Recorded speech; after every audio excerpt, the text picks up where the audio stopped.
Dear students, ഇന്നത്തെ ക്ലാസ്സിൽ നമ്മുടെ ഫിസിക്സിൻ്റെ 4ാമത്തെ ചാപ്റ്ററായ പ്രകാശത്തിൻ്റെ പ്രതിപതനവുമായി ബന്ധപ്പെട്ട ദർപ്പണ സമവാക്യവും ആവർത്തനവുമായി ബന്ധപ്പെട്ട കണക്കുകളാണ് ഡിസ്കസ് ചെയ്യാൻ പോകുന്നത്. ഓക്കെ, അപ്പോൾ അതിൽ ഈ ദർപ്പണ സമവാക്യവും ആവർത്തനമൊക്കെ പറയുന്നതിന് മുന്നേ തന്നെ ഒരു കാര്യം നമ്മുടെ മനസ്സിൽ നല്ല കൃത്യമായിട്ട് ആശയമുണ്ടെങ്കിൽ മാത്രമേ നമുക്ക് കണക്കുകൾ ചെയ്യുമ്പോൾ തെറ്റാതെ കൃത്യമായ ഉത്തരത്തിലേക്ക് എത്താൻ കഴിയുള്ളൂ. അതെന്താണെന്ന് വെച്ചാൽ ന്യൂ കാർട്ടീഷ്യൻ ചിഹ്ന രീതിയാണ്. അത് വിറ്റ്നസിൻ്റെ ക്ലാസ്സിൽ ഡീറ്റെയിൽസ് ആയിട്ട് പറഞ്ഞതാണ്. എന്തായാലും കണക്ക് പ്രോബ്ലംസ് ഡിസ്കസ് ചെയ്യുന്ന ക്ലാസ് ആയതുകൊണ്ട് തന്നെ നമുക്ക് ആ ന്യൂ കാർട്ടീഷ്യൻ ചിഹ്ന രീതി ഒന്ന് റീകോൾ ചെയ്തിട്ട് കണക്കുകളിലേക്ക് കിടക്കാം. അപ്പോൾ ന്യൂ കാർട്ടീഷ്യൻ ചിഹ്ന രീതി എന്ന് പറയുന്നത് നമ്മൾ അത് സിമിലറായിട്ട് പഠിക്കാനുള്ള എളുപ്പ വഴി എന്ന് പറയുന്നത് ഗ്രാഫ് നിങ്ങൾ പഠിച്ചിട്ടുണ്ടാവും അല്ലേ? മാത്സിൽ പഠിച്ചിട്ടുണ്ടാവും, നമ്മൾ ഫിസിക്സിൽ തന്നെ കഴിഞ്ഞ വർഷം പഠിച്ചതാണ്. ഗ്രാഫ് എന്ന് പറയുമ്പോൾ മെയിനായിട്ട് എക്സ് അക്ഷം വൈ അക്ഷം അല്ലേ? എക്സ് ഡാഷ് നമ്മൾ കൊടുക്കും, വൈ ഡാഷ് നമ്മൾ കൊടുക്കാറുണ്ട്. ഈ ഗ്രാഫുകൾ തമ്മിൽ ഇന്റർസെക്ട് ചെയ്യുന്ന ഈ പോയിന്റ് നമ്മൾ മൂലബിന്ദു O എന്ന് പറയാറുണ്ട് അല്ലേ? എല്ലാ അളവുകളും തുടങ്ങുന്നത് Oയിൽ നിന്നാണ്. മൂലബിന്ദു ഒറിജിനിൽ നിന്നാണ്. ഇവിടുന്ന് വലത്തേക്ക് എക്സ് അക്ഷമാണെങ്കിൽ 1, 2, 3 എന്നിങ്ങനെ അളന്ന് പോകും നമ്മൾ. അതേസമയം ഇടത്തേക്ക് എക്സ് ഡാഷിലേക്കാണെങ്കിൽ -1, -2, -3 എന്നാണ് അളക്കുക. അതായത് ഒറിജിനലിൽ നിന്നും വലത്തേക്ക് 1, 2, 3 എന്നും ഇടത്തേക്ക് -1, -2, -3 നമ്മൾ ആക്കും. അതേപോലെ വൈ അക്ഷം എന്ന് പറയുന്നത് ഓയിൽ നിന്ന് മുകളിലേക്ക് വൈ അക്ഷം, താഴേക്ക് വൈ ഡാഷ് നമ്മൾ മാർക്ക് ചെയ്തിരിക്കുന്നു. മുകളിലേക്കാണെങ്കിൽ നമ്മൾ എങ്ങനെ അളവുകൾ എടുക്കുക? മുകളിലേക്ക് 1, 2, 3 എന്നാണ് മാർക്ക് ചെയ്യുക അല്ലേ? താഴേക്ക് വരുമ്പോൾ എങ്ങനെയാണ് മാർക്ക് ചെയ്യുക? -1, -2, -3 എന്നാണ് മാർക്ക് ചെയ്യുക. ഇതാണ് നമ്മൾ ഗ്രാഫ് വരയ്ക്കുമ്പോൾ സ്വീകരിക്കുന്ന രീതി. ഇത് മനസ്സിൽ വെച്ചാൽ നമുക്ക് ചിഹ്ന രീതി കാർട്ടീഷ്യൻ സൈൻ കൺവെൻഷൻ ദർപ്പണങ്ങളുടെ കേസിൽ അപ്ലൈ ചെയ്യാൻ നമുക്ക് വളരെ എളുപ്പമാണ്. അങ്ങനെയാണെങ്കിൽ ഇതിന് സിമിലറായിട്ട് തന്നെ നമുക്ക് പഠിക്കാം. നമ്മൾ കോൺകേവ് ദർപ്പണം എടുത്തൊരു ഉദാഹരണം പഠിക്കാം. കോൺകേവ് തന്നെ എടുക്കണം എന്നില്ല, കോൺവെക്സ് എടുത്താലും മതി. തൽക്കാലം കോൺകേവ് എടുക്കുകയാണ്. കോൺകേവ് എടുക്കുമ്പോൾ നമ്മൾ ദർപ്പണം ഇങ്ങനെ വരച്ചു. ദർപ്പണത്തിന്റെ മധ്യബിന്ദു എന്ന് പറയുന്ന പോളാണ് എന്തിന് സിമിലറായിട്ട് നമ്മൾ എടുക്കുന്നത്? ഓയ്ക്ക് സിമിലറായിട്ട് നമ്മൾ കാണുന്ന പോയിന്റ് എന്ന് പറയുന്നത്. അതായത് എല്ലാ അളവുകളും നമ്മൾ അളക്കേണ്ടത് എവിടെ നിന്നാണ്? പോളിൽ നിന്നാണ് എല്ലാ അളവുകളും നമ്മൾ അളന്നു തുടങ്ങുന്നത്. നമുക്ക് മെയിനായിട്ട് വരയ്ക്കാവുന്ന പോയിന്റുകളൊക്കെ വരയ്ക്കാം. Principal axis, centre of curvature, വക്രതാ കേന്ദ്രം, ഫോക്കസ്, ഇതൊക്കെ നമുക്ക് ആദ്യമേ വരച്ചിടാം. ഒരു ദർപ്പണം വരച്ചാൽ ഇതൊക്കെ നമുക്ക് ആദ്യം തന്നെ വരയ്ക്കാവുന്നതാണ്. ഇത് ഓരോ പോയിന്റും എന്താണെന്നൊക്കെ നമ്മൾ കഴിഞ്ഞ വീഡിയോ ലെസണിൽ കൃത്യമായിട്ട് പറഞ്ഞിരുന്നു അല്ലേ? അപ്പം അതൊന്നും ഇപ്പം നമ്മൾ പറയുന്നില്ല. എല്ലാ അളവുകളും അളന്നു തുടങ്ങുന്നത് പോളിൽ നിന്നാണ്. ഒന്നാമത്തെ പോയിന്റ്. പോളിൽ നിന്ന് വലത്തോട്ടാണ് അളക്കുന്നതെങ്കിൽ എന്തായിരിക്കും? പോസിറ്റീവ്. ഇടത്തോട്ടാണ് അളക്കുന്നതെങ്കിൽ നെഗറ്റീവ്. പോളിൽ നിന്നും മുഖ്യാക്ഷത്തിന് മുകളിലേക്കാണ് അളക്കുന്നതെങ്കിൽ പോസിറ്റീവ്, മുഖ്യാക്ഷത്തിന് താഴേക്കാണ് അളക്കുന്നതെങ്കിൽ നെഗറ്റീവ് അല്ലേ? അത് എടുത്തെടുത്ത് പറയണ്ട, കാരണം അത് നിങ്ങൾ ഏതുപോലെ തന്നെ പഠിച്ചാൽ മതി. ഗ്രാഫ് പോലെ തന്നെ മനസ്സിലാക്കി വെച്ചിരുന്നാൽ മതി. ഇനി ഇവിടെ നമ്മുടെ അടുത്ത പറയുന്ന 2ാമത്തെ പോയിന്റ് എന്ന് പറയുന്നത് നമുക്ക് വസ്തു എപ്പോഴും നാം വെക്കുന്നത് ദർപ്പണത്തിന്റെ ഇടത് ഭാഗത്തായിട്ടായിരിക്കണം.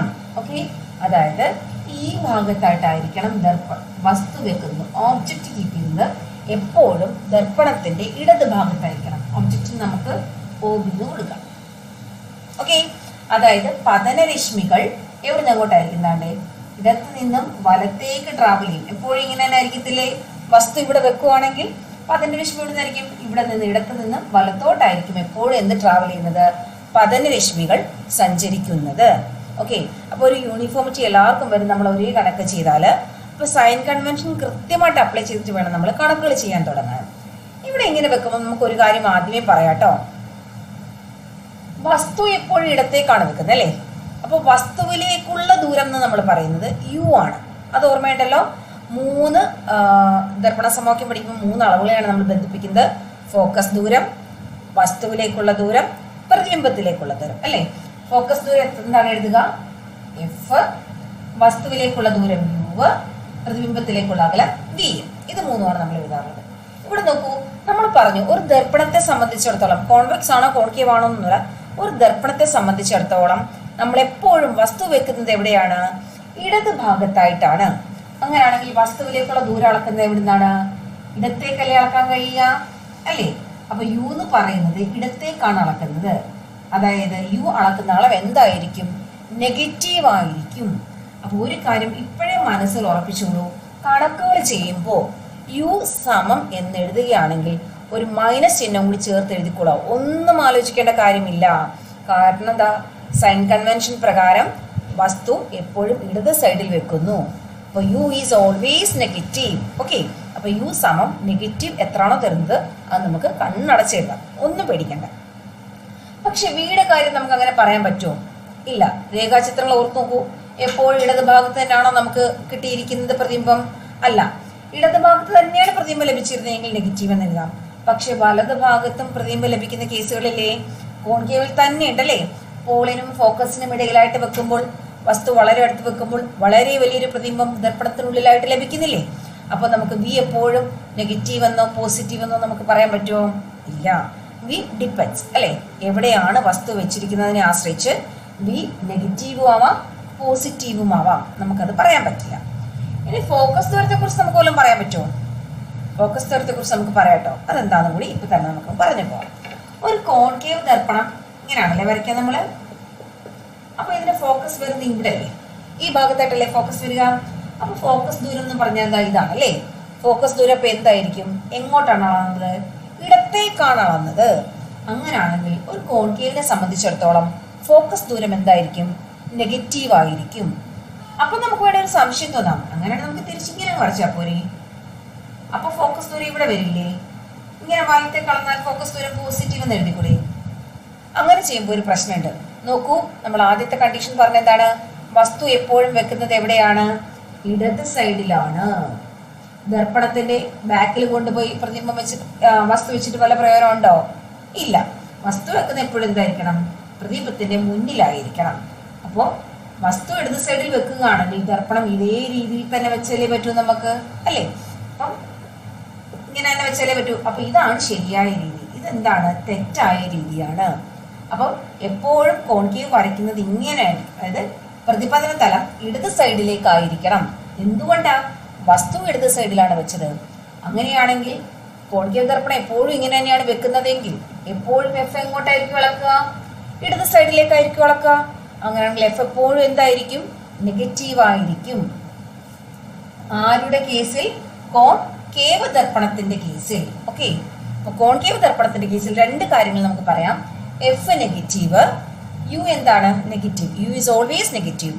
വി നമുക്ക് എല്ലാ കേസിലും എഫിനും പിക്കും ഇടയ്ക്കുള്ള ബാക്കി എല്ലാ കേസിലും എന്താണ്? ഇടത് സൈഡിൽ തന്നെയാണ് ലഭിക്കുന്നത്, അല്ലേ? ഇൻഫിനിറ്റിയിലാണെങ്കിൽ ഫോക്കസിൽ ലഭിക്കും. സിക്ക് അപ്പുറത്താണെങ്കിൽ എഫിനും സിക്കും ഇടയ്ക്ക് ലഭിക്കും. സിയിലാണെങ്കിൽ സിയിൽ തന്നെ ലഭിക്കും. എഫിനും സിക്കും ഇടയ്ക്കാണെങ്കിൽ സിക്ക് അപ്പുറത്ത് പോകും.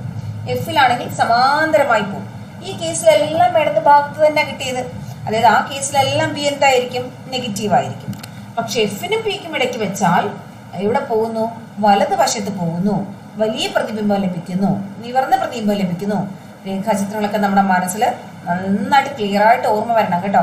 നമ്മൾ ഓരോ കേസ് പറയുമ്പോഴും ആ രേഖാചിത്രങ്ങൾ നമ്മുടെ മനസ്സിലൂടെ കടന്നു പോകണം. അതുകൊണ്ടാണ് രേഖാചിത്രങ്ങളെല്ലാം നിങ്ങളുടെ നോട്ട്ബുക്കിൽ വരയ്ക്കണം എന്ന് പറഞ്ഞത്.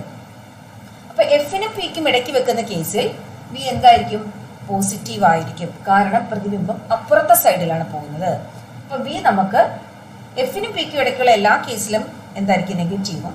എഫിനും പിക്കും ഇടയ്ക്ക് വെക്കുന്ന കേസിൽ മാത്രം പോസിറ്റീവ് ആയിരിക്കും. നമ്മളതുകൊണ്ട് വിയെ കുറിച്ചൊന്നും പ്രത്യേകിച്ച് പറയേണ്ടത് നമ്മുടെ മനസ്സിലിരുന്നാൽ മതി. ഇത് രണ്ട് നിങ്ങൾ ഉറപ്പിച്ചല്ലോ, അത് രണ്ടും ഉറപ്പിച്ചോളൂ കേട്ടോ. ഒരു കോൺകേവ് ദർപ്പണത്തെ സംബന്ധിച്ചിടത്തോളം f negative, u is always negative. അപ്പൊ കോൺവെക്സിന്റെ ഫോക്കസും പോസിറ്റീവ് ആണോ നെഗറ്റീവ് ആണോ നമുക്കിപ്പോ തന്നെ ഒന്ന് പരിശോധിച്ചാലോ? അത് നമുക്കിപ്പോ തന്നെ അങ്ങ് പരിശോധിക്കാം.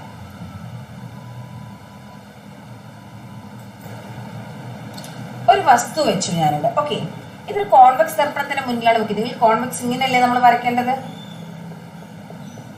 അല്ലേ? എങ്കിലല്ലേ പ്രകാശം വന്ന് തട്ടി എന്ത് ചെയ്യുന്നുള്ളൂ? പ്രതിപതിക്കുകയുള്ളൂ, അല്ലേ? അപ്പൊ ഒരു കോൺവെക്സ് ദർപ്പണം വെച്ചു, വസ്തുവിന് ഇടത് ഭാഗത്തും വെച്ചു.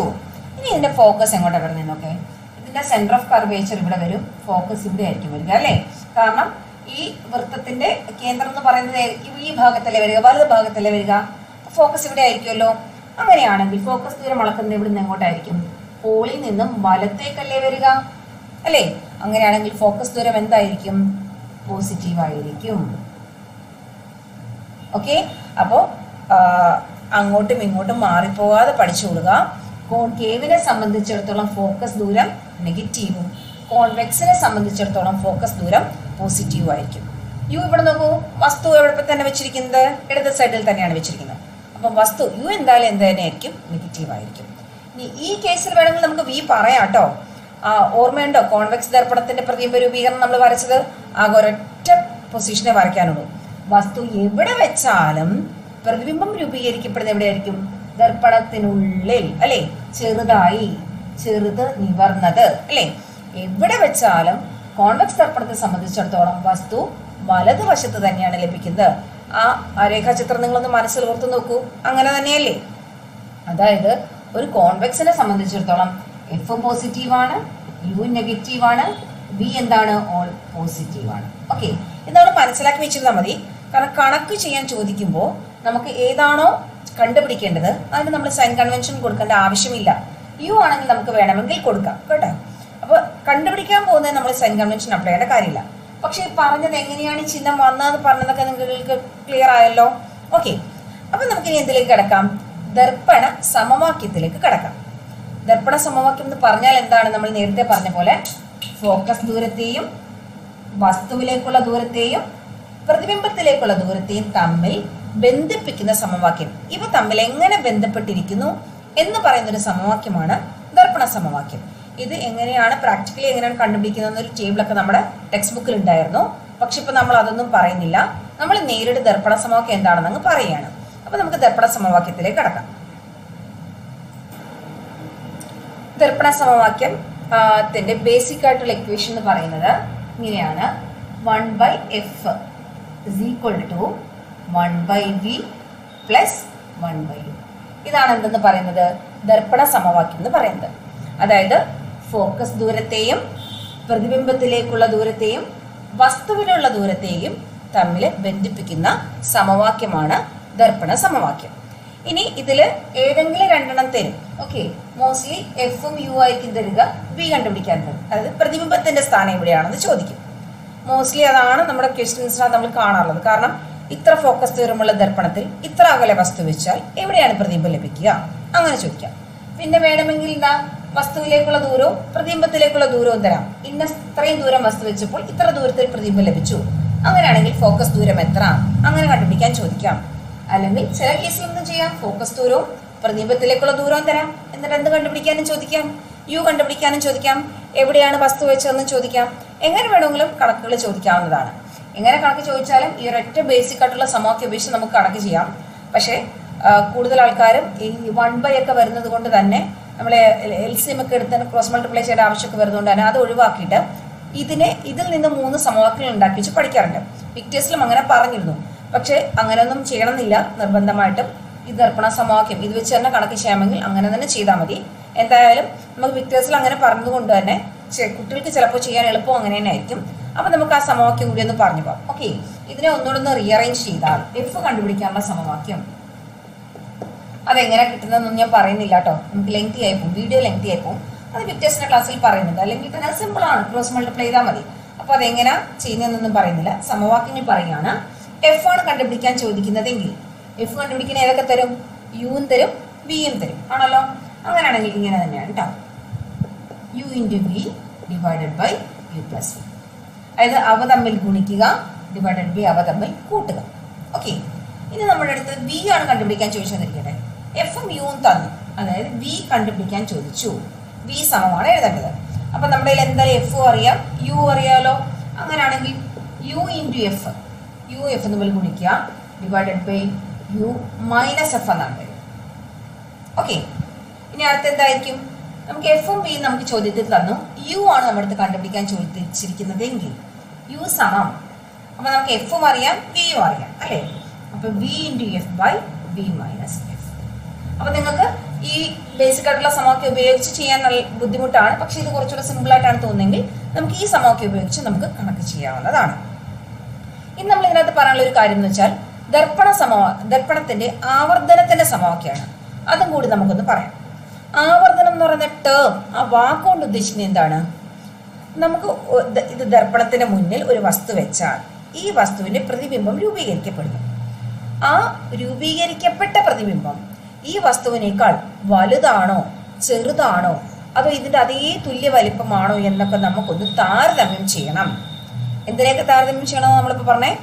ഈ വസ്തുവിന്റെ വലിപ്പം ആരുമായി താരതമ്യം ചെയ്യണം? പ്രതിബിംബത്തിന്റെ വലിപ്പവുമായി നമുക്കൊന്ന് താരതമ്യം ചെയ്യണം. പ്രതിബിംബം വലുതാണോ അതോ ചെറുതാണോ അതോ ഇതിന് തുല്യ വലിപ്പമുണ്ടോ എന്നൊക്കെ ഒന്ന് താരതമ്യം ചെയ്യാനായിട്ട് നാം കൊണ്ടുവന്ന ടേം ആണ് എന്തെന്ന് പറയുന്നത്? ആവർധനം എന്ന് പറയുന്നത്. ഇംഗ്ലീഷിൽ മാഗ്നിഫിക്കേഷൻ. ഓക്കെ, അപ്പൊ നമുക്ക് മാഗ്നിഫിക്കേഷൻ ആയതുകൊണ്ട് തന്നെ സിമ്പിൾ എന്തെടുക്കാം? എം എന്നെടുക്കാം. അപ്പൊ ആവർധനത്തിന്റെ സിമ്പിൾ എന്താണ്? എം ആണ് ആവർധനത്തിന്റെ സിമ്പിൾ. എം സമം എന്തിനേക്കാ നമ്മൾ താരതമ്യം ചെയ്യാം? പ്രതിബിംബത്തിന്റെ ഉയരവും വസ്തുവിന്റെ ഉയരവും അല്ലേ?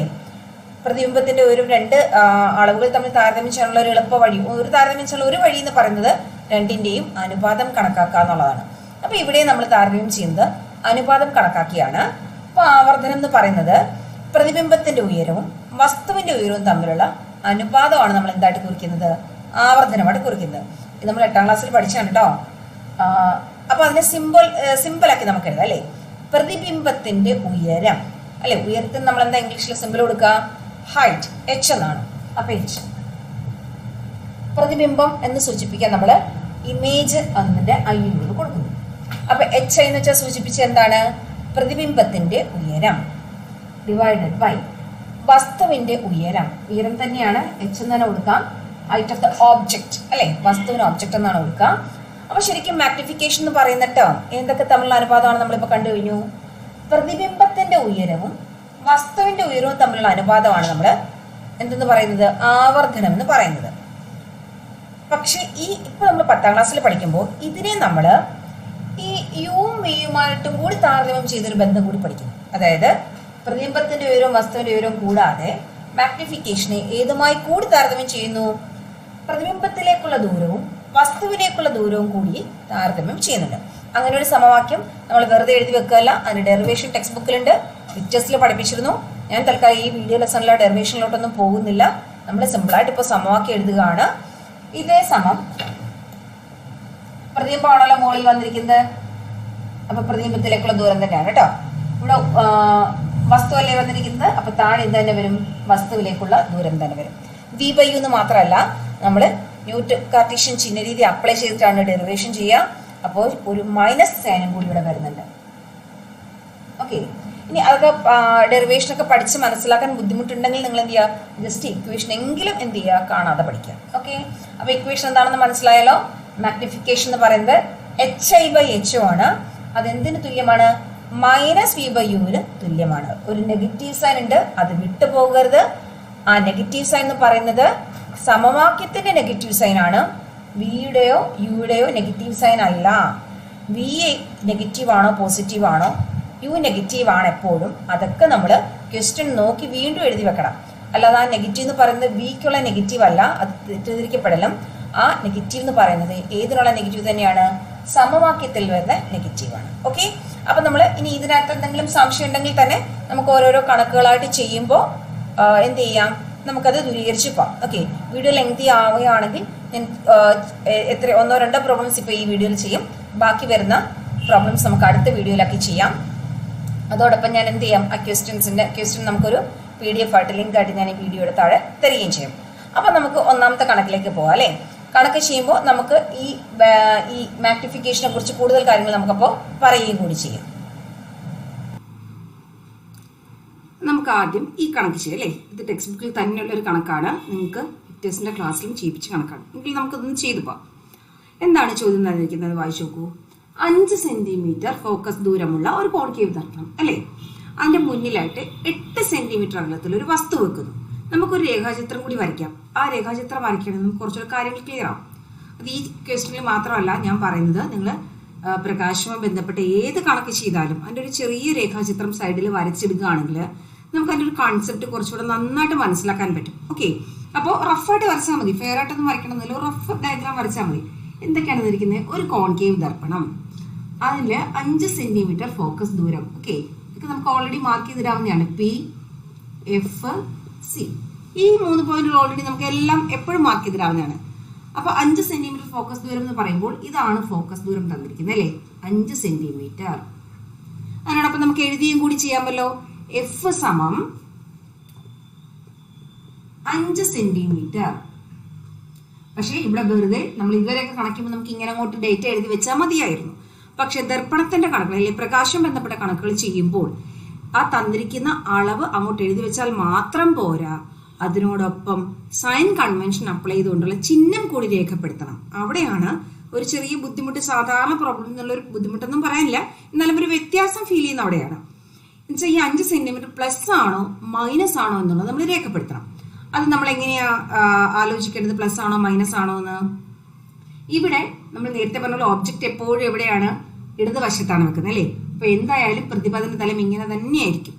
ഫോക്കസ് എങ്ങോട്ടാണ് വന്നിരിക്കുന്നത്? ഫോക്കസ് ദൂരം എന്ന് പറയുമ്പോൾ പോളിൽ നിന്നുമാണ് അളക്കേണ്ടത്. പോളിൽ നിന്നും എങ്ങോട്ടാണ് അളക്കുന്നത്? ഇടത്തോട്ടാണ് അളക്കുന്നത് അല്ലേ? ഇടത്തോട്ട് അളക്കുകയാണെങ്കിൽ ആ അളവ് എന്തായിരിക്കണം? നെഗറ്റീവ് ആയിരിക്കണം. അപ്പൊ നമ്മൾ എങ്ങനെ കൊടുക്കുന്നു? എഫ് സമം -5 സെന്റിമീറ്റർ എന്ന് കൊടുക്കുന്നു. ഇപ്പൊ ചിലവർക്കെങ്കിലും ഒരു സംശയം തോന്നിയോ?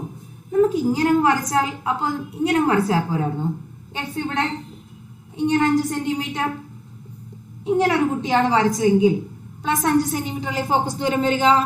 അപ്പൊ ഒരാൾ -5 ഒരാൾ +5 വിടില്ലേ? അപ്പൊ ഇങ്ങനെ വരയ്ക്കുന്നതുകൊണ്ട് എന്താ തെറ്റ്?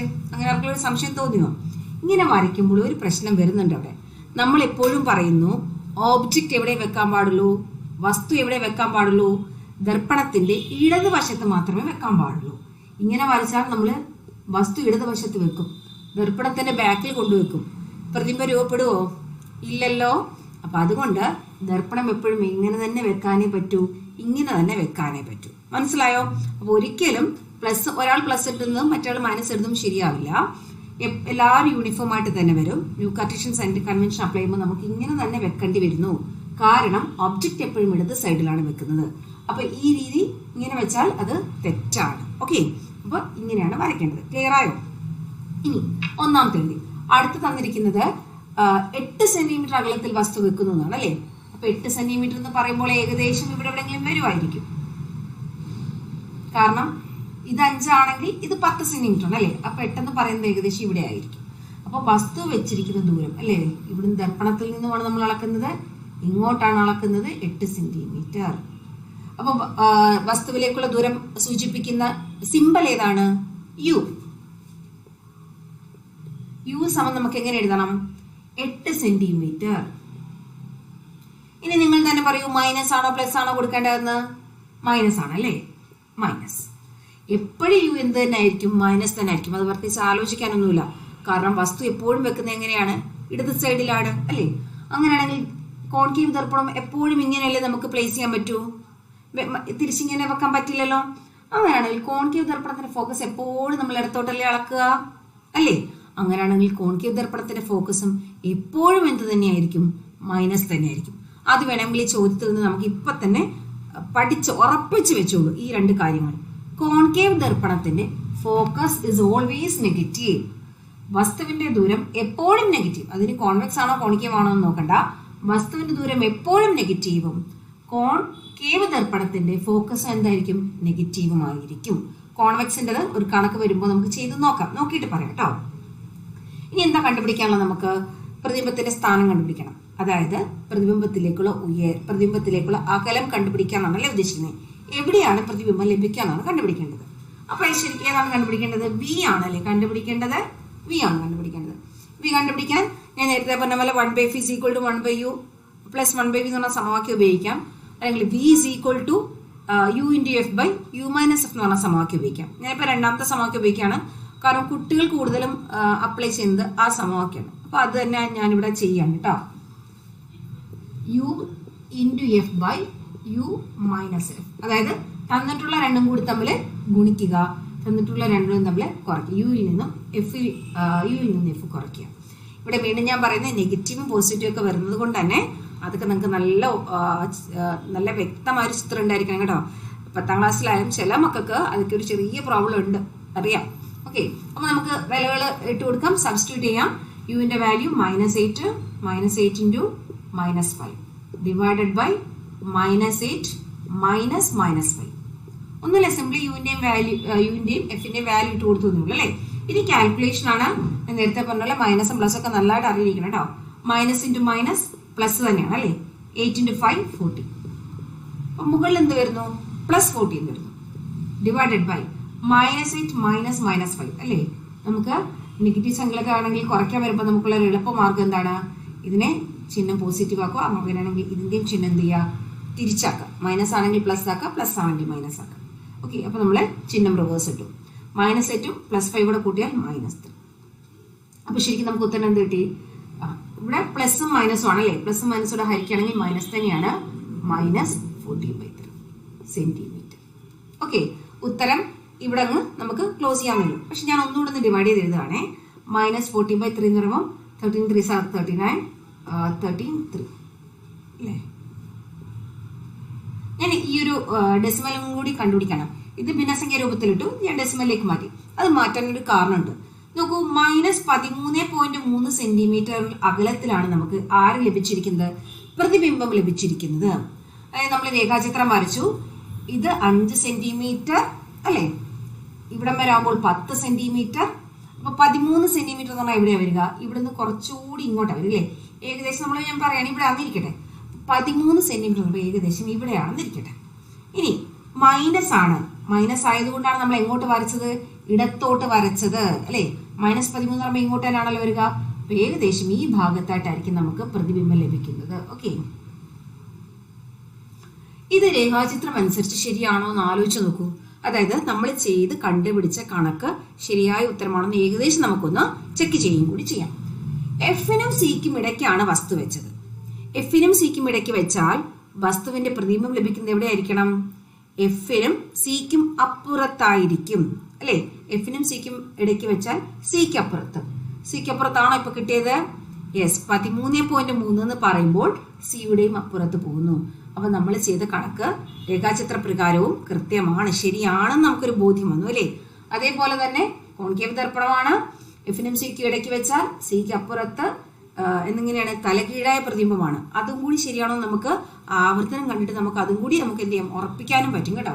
അപ്പൊ ഈ ഉത്തരം വെച്ചും രേഖാചിത്രവും നമ്മൾ കമ്പയർ ചെയ്ത് എല്ലാവർക്കും മനസ്സിലായല്ലോ. ഇനി നമ്മൾ എങ്ങോട്ട് പോവാണ്? ആവർത്തനം കണ്ടുപിടിക്കാൻ പോവാണ് അല്ലെ. അപ്പൊ ആവർത്തനം ഞാൻ മുകളിലായിട്ട് എഴുതാം ഇവിടെ കേട്ടോ. ആവർത്തനം കണ്ടുപിടിക്കേണ്ട സമവാക്യം എന്താണ്? m സമം, ഇവിടെ ഹൈറ്റ് ഓഫ് ദ ഒബ്ജക്റ്റും ഹൈറ്റ് ഓഫ് ദ ഇമേജും ഒന്നും ഇല്ലാത്തത് കൊണ്ട് m സമം h/h എന്നുള്ള സമവാക്യം എഴുതണം നിർബന്ധമില്ല. കാരണം ഇവിടെ പ്രതിബിംബത്തിന്റെ ഉയരത്തെക്കുറിച്ചോ വസ്തുവിന്റെ ഉയരത്തെക്കുറിച്ചോ ക്വസ്റ്റ്യനിലോട്ട് പറഞ്ഞിട്ടുമില്ല, കണ്ടുപിടിക്കാനായിട്ട് ചോദിച്ചിട്ടുമില്ല. അപ്പൊ നമ്മളത് തൽക്കാലം നമുക്കതൊന്നും വേണ്ട. m സമം ഏത് സമവാക്യം മാത്രം എഴുതിയാൽ മതി? -v/u എന്ന് പറയുന്ന സമവാക്യം മാത്രം എഴുതിയാൽ മതി. ഞാൻ നേരത്തെ പറഞ്ഞ പോലെ ഈ മൈനസ് സമവാക്യത്തിലുള്ളതാണ്, അത് സമവാക്യത്തിന്റെ ഭാഗമാണ്. ഓക്കെ, അപ്പൊ -v/u എന്ന് എഴുതി. ഇനി വിയുടെയും യുവിന്റെയും വിലകൾ നമുക്ക് ഇട്ട് കൊടുക്കാം. മൈനസ് ഓൾറെഡി ഉണ്ട്. വിയുടെ ഉത്തരം എത്രയാണ്?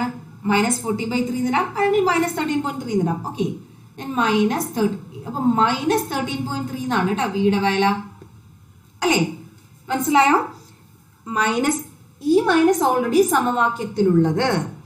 ഈ -13.3 എന്ന് പറയുന്നത് വിയുടെ വിലയാണ് -13.3. അപ്പൊ ശരിക്കും അവിടെ 2 നെഗറ്റീവ് ഇപ്പൊ തന്നെ വന്നു അല്ലേ. ഇനി യുവിന്റെ വില ഇട്ട് കൊടുക്കാം. യുവിന്റെ വില എത്രയായിരുന്നു? -8 സെന്റിമീറ്റർ. യുവിനും മൈനസ് ഉണ്ട്, -8. ഓക്കെ, ക്ലിയർ ആയല്ലോ എല്ലാവർക്കും എഴുതിയത്? അപ്പം മൈനസ് സമവാക്യത്തിലുള്ള മൈനസ് ഉണ്ട്, ബിയുടെ -13.3 ഉണ്ട്, യുവിന്റെ -8 ഉണ്ട് അല്ലേ. അപ്പൊ ശരിക്കും എത്ര മൈനസ് വന്നു? -(-) ഡിവൈഡഡ് ബൈ മൈനസ്. എന്താണ് റിസൾട്ടന്റ് ആയിട്ട് വരിക? മൈനസ് തന്നെയാണ്. അതൊന്നും എക്സ്പ്ലെയിൻ ചെയ്യുന്നില്ല. ഓക്കെ, ഇവിടെ റാപ്പ് ചെയ്തേ. അപ്പോൾ റിസൾട്ടന്റ് ആയിട്ട് നമുക്ക് കിട്ടുന്ന സൈൻ എന്ത് തന്നെയാണ്? മൈനസ് സൈൻ തന്നെയാണ്. ഇനി 13.3 ഡിവൈഡ് ബൈ 8 എന്ന് പറയുമ്പോൾ എന്തായാലും 1 വരും അല്ലേ. 1.53 ആണ് ഏകദേശം കേട്ടോ. ഞാനിത് കൃത്യമായിട്ട് വാല്യൂ ഒന്നും കണ്ടുപിടിക്കുന്നില്ല. ഏകദേശം -1.6. ഓക്കെ, മാഗ്നിഫിക്കേഷൻ എന്തില്ല? യൂണിറ്റ് ഇല്ല. കാരണം മുകളിലും സെന്റിമീറ്റർ താഴെയും സെന്റിമീറ്റർ ഒരേ അളവുകളുടെ അനുപാതമായതുകൊണ്ട് തന്നെ യൂണിറ്റ് ഉണ്ടാവില്ല. അപ്പൊ -1.6. ഞാൻ ഇങ്ങനെ കണ്ടുപിടിക്കാൻ ഒരു കാരണമുണ്ട്. എന്താണെന്ന് വെച്ചാൽ നേരത്തെ പറഞ്ഞ പോലെ നമുക്കൊന്ന് താരതമ്യം ചെയ്യും. ആവർത്തനം കിട്ടി 13, മുകളിൽ 13, താഴെ 8. അപ്പൊ എന്തായാലും ഡിവൈഡ് ചെയ്ത് കിട്ടുന്ന വാല്യൂ 1-നേക്കാൾ കൂടുതലായിരിക്കും അല്ലേ. 13 ഹരിക്കണം 8 എന്ന് പറഞ്ഞാൽ എന്തിനേക്കാളും 1-നേക്കാളും കൂടുതലായിരിക്കും. ഈ 1-നേക്കാൾ കൂടുതൽ ഇനി 1-നേക്കാൾ കുറവ് വരുന്ന സാഹചര്യങ്ങൾ ഉണ്ടാവാം, അല്ലെങ്കിൽ ഈക്വൽ ടു 1 വരുന്ന സാഹചര്യങ്ങൾ ഉണ്ടാവാം. ഓക്കെ, ഞാനിത് കണക്കിനോടൊപ്പം പറഞ്ഞു പോവുകയാണ്. മാഗ്നിഫിക്കേഷന് 3 കേസുകൾ ഉണ്ടാവാം. മാഗ്നിഫിക്കേഷന്റെ വില 3 തരത്തിലാവാം. 1-നേക്കാൾ കൂടുതലാവാം, 1-നേക്കാൾ കുറവാവാം, 1-ന് തുല്യമാവാം. ഇവിടെ നമുക്ക് ലഭിച്ചത് എന്തായാലും 1-നേക്കാൾ കൂടുതലാണ്. അത് പറയുമ്പോൾ നിങ്ങൾക്ക് ഒരു സംശയം തോന്നും, ഇവിടെ -1.6 അല്ലേ ലഭിച്ചത്, അത് 1-നേക്കാൾ കുറവല്ലേന്ന്. ഈ മൈനസ് ചിഹ്നം സൂചിപ്പിക്കുന്നത് സൈൻ കൺവെൻഷൻ അനുസരിച്ചുള്ള മൈനസ് ആണ്, ഒരിക്കലും വാല്യൂ 0-ത്തേക്കാൾ കുറവ് എന്നതല്ല. മനസ്സിലായോ? ഞാനൊരു ചെറിയൊരു ഉദാഹരണം പറഞ്ഞാൽ നിങ്ങൾക്ക് അത് മനസ്സിലാവും. ഇവിടെ യുവിന്റെ വില എത്ര? -8 ആണ്. അതിനർത്ഥം പ്രതിബിംബം 0-ത്തേക്കാൾ കുറഞ്ഞ് 8 സെന്റിമീറ്റർ ദൂരത്തിൽ വെച്ചിരിക്കുന്നു എന്നാണോ? അങ്ങനെ ഒരു ദൂരത്തിൽ നമുക്ക് വെക്കാൻ പറ്റുമോ? ഒരിക്കലുമില്ല. ആ -8ന്റെ അർത്ഥം എന്തായിരുന്നു? വസ്തു ഇടത്തേക്ക് 8 സെന്റിമീറ്റർ ദൂരത്തിൽ വെച്ചെന്നേ ഉള്ളൂ, 0-ത്തേക്കാൾ കുറവൊന്നല്ലല്ലോ. അപ്പൊ എപ്പോഴും ആലോചിച്ചോണം, ഈ കണക്കുകളിലൊക്കെ നെഗറ്റീവ് സൈൻ സൂചിപ്പിക്കുന്നത് 0-ത്തേക്കാൾ ചെറുത് എന്നല്ല. ഓക്കെ, അത് സൈൻ കൺവെൻഷൻ അപ്ലൈ ചെയ്ത് ഇടതാണോ വലത്താണോ മുകളിലേക്കാണോ താഴേക്കാണോ എന്നൊക്കെ സൂചിപ്പിക്കുന്നതാണ് പ്ലസും മൈനസും ചിഹ്നങ്ങൾ. ഓക്കെ, അപ്പോ ഈ ചിഹ്നത്തിന്റെ കാര്യം നമുക്ക് പറയാം. ആദ്യം ഞാൻ ഇതിന്റെ കാര്യം പറഞ്ഞു. 1.6 അതായത് എമ്മിന്റെ വില 1-നേക്കാൾ കൂടി. 1-നേക്കാൾ കൂടിയെന്നർത്ഥം പ്രതിബിംബത്തിന്റെ ഉയരം വസ്തുവിനേക്കാൾ കൂടുതലായിരിക്കും എന്നാണ്. ഓക്കെ, ഇവിടെ നമുക്കറിയാം എഫിനും സിക്കും ഇടയിൽ വെച്ചാൽ ലഭിക്കുന്ന പ്രതിബിംബം എങ്ങനെയായിരിക്കും? വലിയ പ്രതിബിംബമായിരിക്കും. അത് നമ്മൾ എങ്ങനെ മനസ്സിലാക്കും? രേഖാചിത്രം നമ്മുടെ ഉള്ളിൽ വേണം എപ്പോഴും. ഞാൻ അതുകൊണ്ടാണ് ആദ്യമേ പറഞ്ഞത്, നിങ്ങൾ രേഖാചിത്രങ്ങൾ ബുക്കിൽ വരച്ചിട്ടാൽ മാത്രം പോരാ, അത് നമ്മുടെ മനസ്സിലും കൂടി കാണണം എപ്പോഴും, എങ്കിലേ നമുക്ക് ക്ലിയർ ആയിട്ടുള്ള ഒരു കൺസെപ്റ്റ് ലഭിക്കുകയുള്ളൂ. ഓക്കെ, അപ്പോൾ ഇവിടെ ജസ്റ്റ് ഒന്ന് പറഞ്ഞു പോവാം. ഈ 1-നേക്കാൾ കൂടുതലെന്ന് കിട്ടിയത് കാരണം പ്രതിബിംബത്തിന്റെ ഉയരം എന്ന് പറയുന്നത് വസ്തുവിനേക്കാളും കൂടുതലായിരിക്കും. ഇനി ഈ നെഗറ്റീവ് സൈൻ സൂചിപ്പിക്കുന്നത് എന്താണെന്ന് വെച്ചാൽ, ഇവിടെ ലഭിച്ച പ്രതിബിംബം എങ്ങനെയുള്ള പ്രതിബിംബമാണ്? യഥാർത്ഥ പ്രതിബിംബമാണ്, തലകീഴായ പ്രതിബിംബമാണ്. അതും സൂചിപ്പിക്കുന്നതാണ് നെഗറ്റീവ് ചിഹ്നം. അപ്പൊ ശരിക്കും മാഗ്നിഫിക്കേഷൻ കിട്ടിയാൽ നമുക്ക് അതിന് പല കാര്യങ്ങൾ പറയാൻ പറ്റും. മാഗ്നിഫിക്കേഷന്റെ ചിഹ്നം നോക്കുക. ഓക്കെ, മാഗ്നിഫിക്കേഷന്റെ ചിഹ്നം പോസിറ്റീവ് ആണോ നെഗറ്റീവ് ആണോ എന്നതിൽ നിന്നും, പോസിറ്റീവ് ആണെങ്കിൽ നമുക്ക് മിഥ്യാപ്രതിബിംബം, മിഥ്യയാണെങ്കിൽ നിവർന്ന പ്രതിബിംബം, ഇത് മനസ്സിലാക്കാം. നെഗറ്റീവ് ആണെങ്കിൽ യഥാർത്ഥ പ്രതിബിംബമാണെങ്കിൽ എങ്ങനെയായിരിക്കും? തല കീഴായ പ്രതിബിംബം. അപ്പൊ ചിഹ്നം മാത്രം നോക്കിയാൽ ഇത്രയും കാര്യങ്ങൾ മനസ്സിലാവും. ഓക്കെ, പോസിറ്റീവ് മിഥ്യ നിവർന്നത്, നെഗറ്റീവ് യഥാർത്ഥം തലകീഴാതെ. ചിഹ്നം മാത്രം നോക്കുന്നു. ഓക്കെ, പിന്നെ ആ കിട്ടുന്ന സംഖ്യ മാത്രം നോക്കുന്നു. ഓക്കെ, 1-നേക്കാൾ കൂടുതലാണ് ലഭിച്ചതെങ്കിൽ, ഇവിടെ നമുക്ക് ലഭിച്ച പോലെ 1.6 1-നേക്കാൾ കൂടുതലാണെങ്കിൽ പ്രതിബിംബം എങ്ങനെയുള്ളതായിരിക്കും? പ്രതിബിംബം വസ്തുവിനേക്കാൾ വലുതായിരിക്കും. ഓക്കെ, ഇനി നമുക്കിവിടെ ലഭിച്ച വാല്യൂ 1-നേക്കാൾ കുറവ്. ഞാൻ പ്രത്യേകം പറയുന്നു, പോസിറ്റീവ് നെഗറ്റീവ് നിങ്ങൾ നോക്കിയേ ചെയ്യലും ഈ വില മാത്രം നോക്കുക. ഈ കിട്ടിയ വില 1-നേക്കാൾ കുറവാണ് എങ്കിൽ പ്രതിബിംബം എങ്ങനെയുള്ളതായിരിക്കും? ചെറുതായിരിക്കും, വസ്തുവിനേക്കാൾ ചെറുതായിരിക്കും. നമുക്കിനി വേണമെങ്കിൽ കണക്കുകൾ ഇനി നമ്മൾ ചെയ്യുമല്ലോ, അപ്പൊ നമുക്ക് നോക്കിയും കൂടി ചെയ്യാം. ഓക്കെ, ഇനി ഒരെണ്ണം വരാൻ സാധ്യതയുണ്ട്. ഈക്വൽ ടു 1 നമ്മൾ സീല് വെക്കുമ്പോൾ കേസിലെ കോൺകേവ് ദർപ്പണത്തില് സീല് വെച്ചാൽ സിയിൽ തന്നെ നമുക്ക് തുല്യ വലുപ്പമുള്ള പ്രതിബിംബം ലഭിക്കുമെന്ന്. ആ കേസിൽ നമുക്ക് മാഗ്നിഫിക്കേഷൻ എടുത്താൽ 1 ലഭിക്കുക. അങ്ങനെയാണെങ്കിൽ പ്രതിബിംബവും വസ്തുവും എങ്ങനെയുള്ളതായിരിക്കും? തുല്യ വലിപ്പമായിരിക്കും. ഓക്കെ, അപ്പോ ഇത്രയും കാര്യങ്ങൾ നമുക്ക് മാഗ്നിഫിക്കേഷന്റെ വില അറിയുന്നത് കൊണ്ട് മാത്രം നമുക്ക് മനസ്സിലാക്കാവുന്നതാണ്. ചില ഒബ്ജക്റ്റീവ് ക്വസ്റ്റ്യൻസ് അങ്ങനെ ഉണ്ടാവും കേട്ടോ. എമ്മിന്റെ വില ഇന്നതാണെങ്കിൽ ഇതിൽ നിന്ന് നിങ്ങൾക്ക് എന്തൊക്കെ മനസ്സിലാക്കാം എന്ന് ചോദിക്കാം. ഇപ്പൊ ഇത് മനസ്സിലായി നോക്കൂ. 1-നേക്കാൾ വലുതാണെങ്കിൽ പ്രതിബിംബം വലുത്, 1-നേക്കാൾ ചെറുതാണെങ്കിൽ പ്രതിബിംബം ചെറുത്, 1-ന് തുല്യമാണെങ്കിൽ പ്രതിബിംബവും വസ്തുവും ഒരേ വലിപ്പം. ഓക്കെ, ഇനി ഓരോ കണക്ക് ചെയ്യുമ്പോഴും നമുക്ക് ഈ റിലേഷൻ ഒക്കെ ശരിയാണോ നോക്കാം. അപ്പൊ ഇത് പ്രത്യേകം നമുക്ക് എഴുതി നമ്മള് വേറൊരു നോട്ടല്ലാണ്ട് നമുക്ക് പഠിക്കാനുള്ള ചില ടിപ്സ് ഉണ്ടാവുമല്ലോ, ആ ടിപ്സിന്റെ കൂട്ടത്തിൽ നമുക്ക് ഈ കാര്യങ്ങൾ നിങ്ങൾ എഴുതി വെക്കണം.